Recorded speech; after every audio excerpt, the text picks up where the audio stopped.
Hello friends, now in 2018 two CDs were issued. These were cover versions of Elton John and Bernie Taupin songs. One of them I'm going to look at today is Restoration, which is country versions of Elton John songs. The other one is Revamp, which I'll be looking at in a future video. Now, the country music CD was overseen by Bernie. The Revamp CD was overseen by Elton. Now, Restoration and Revamp were issued on the same day. The Restoration project was executive produced by Bernie Taupin, with support from Paul Kremin and Frank Liddell. It met with universal acclaim from fans. Rolling Stone magazine gave it 4 stars, calling it a revelation.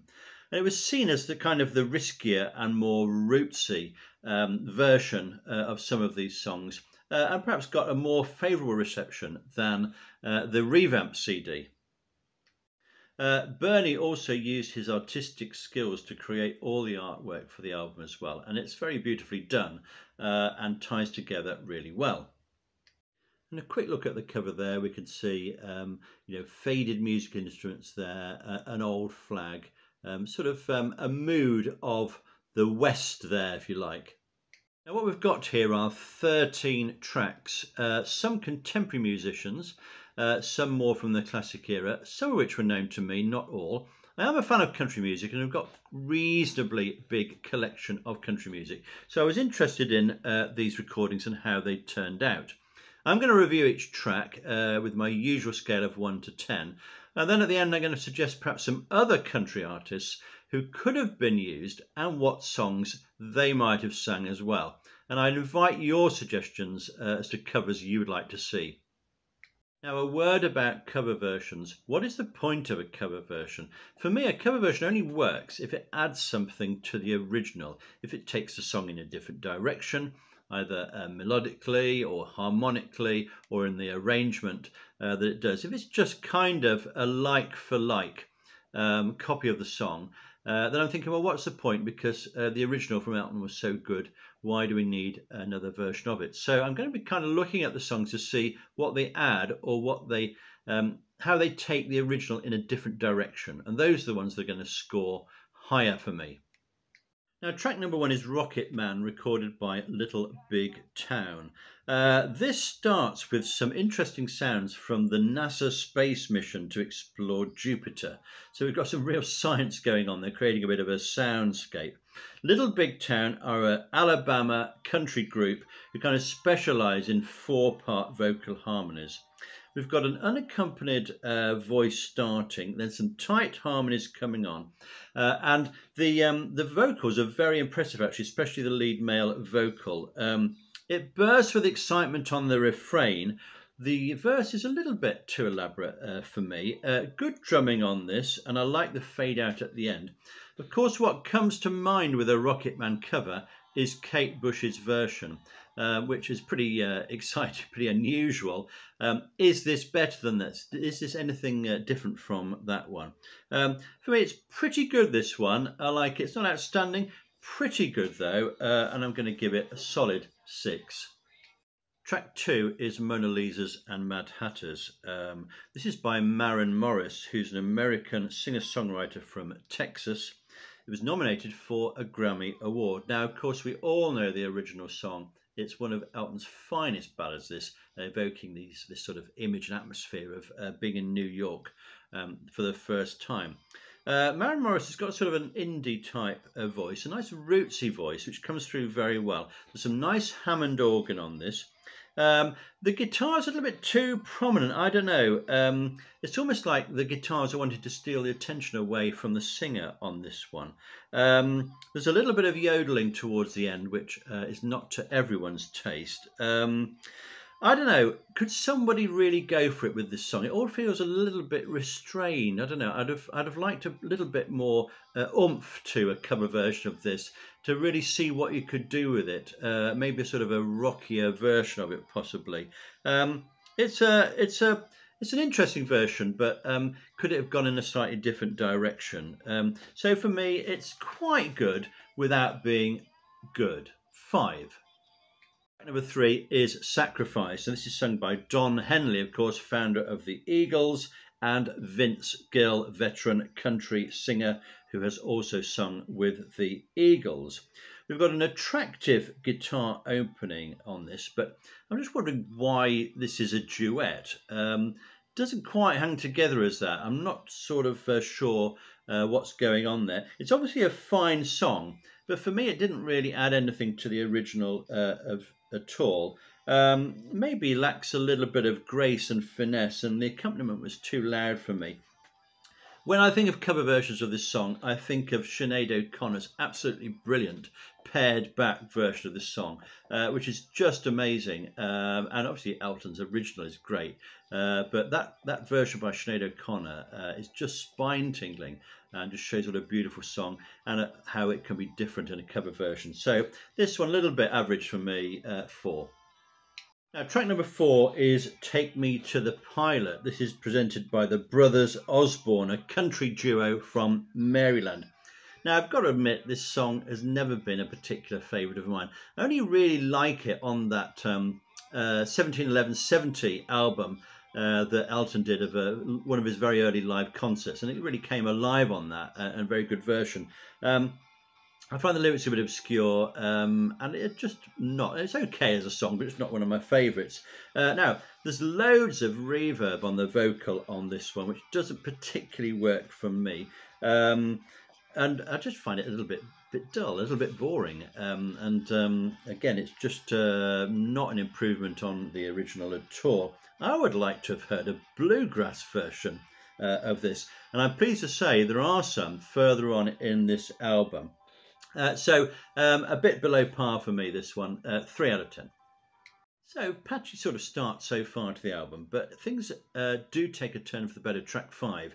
This is Miranda Lambert's version of My Father's Gun, which of course is from Tumbleweed Connection. She's a singer-songwriter from Texas, and I do want to hear more from her after having heard this song. There's a haunting acoustic guitar opening here. It's a somber song, and it's given a somber delivery here. We know this is a great song, one of many from that album. She gives an emotional delivery of the lyric, and it opens out to a really powerful refrain. There's a nice live feel to the band's performance. I get the feeling that Miranda Lambert really gets this song. She gets it, and she shows she gets it by the way she sings it and presents it. And this is the best track on the album. For me, very good, 7 out of 10. Give it a listen. Track 6 is I Want Love, sung by Chris Stapleton, a singer-songwriter from Kentucky. Fair amount of reverb on the vocal. You know I'm not that keen on that. It is a fine song, and it's a pretty good delivery on it. Fred Mandel appears on the keyboard here. Of course, he played with Elton in his early days. I just find the keyboards a little bit showy on this one. They detract a little bit from the vocal. I don't know, maybe I'm being too sensitive there. And I get some elements of that song Handbags and Cladrags in the piano setting for this, just some little touches from there. And it's just taking me a little bit away from the vocal. It's okay, this one.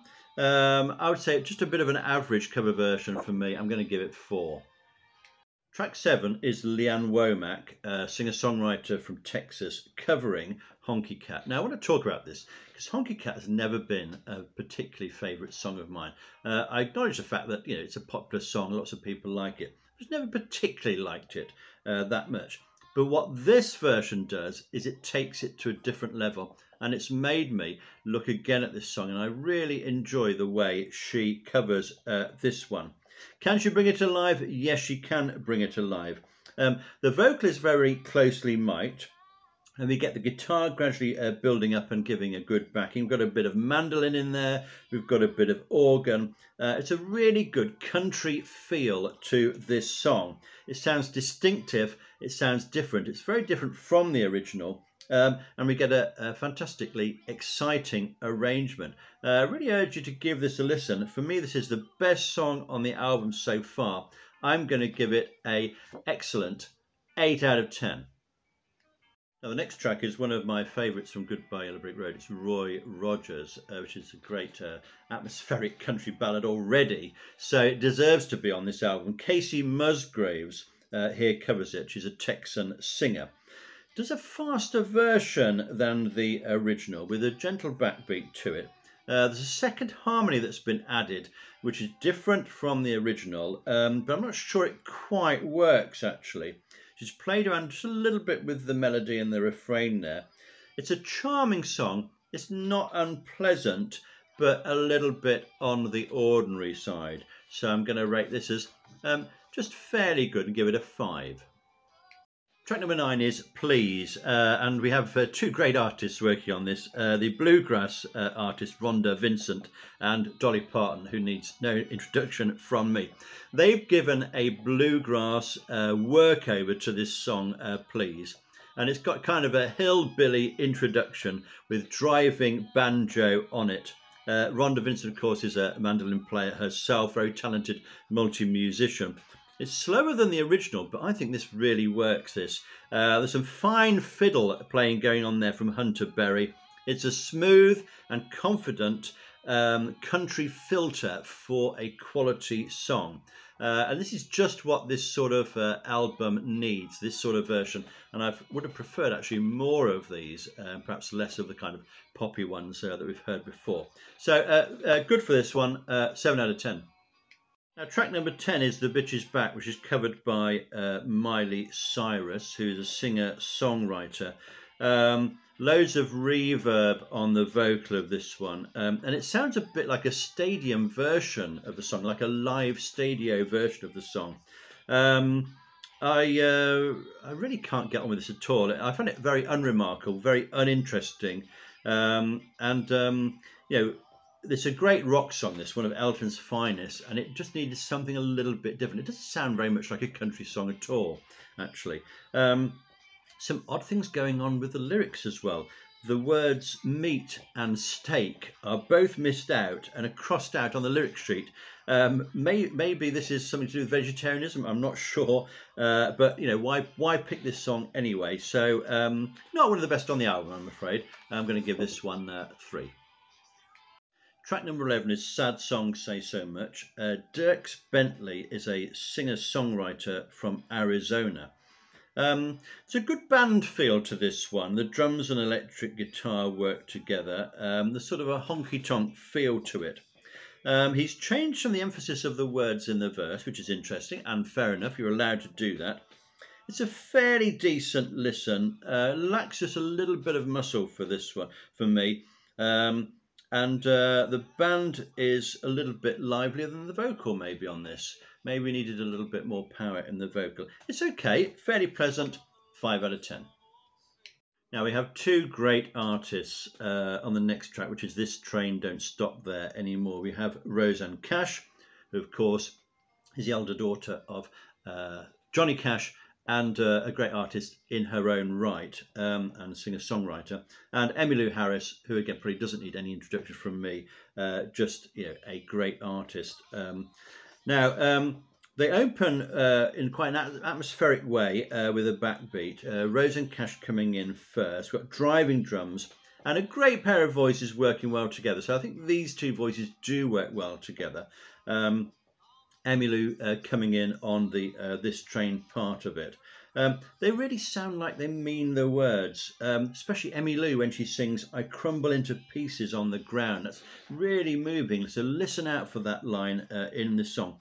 All the instruments are played by the same person, John Leverthal, and that seems to work on here. It's a brilliant song, this anyway, and I think this is a good country version of it. I enjoyed it a lot. I'm going to give it 7 out of 10. Right, now what a way to finish this album, because we've got Border Song now by Willie Nelson, who's now 89 years old. He sounds like he's full of wisdom. He's seen everything in life, and he's now kind of looking back through the lens of this song.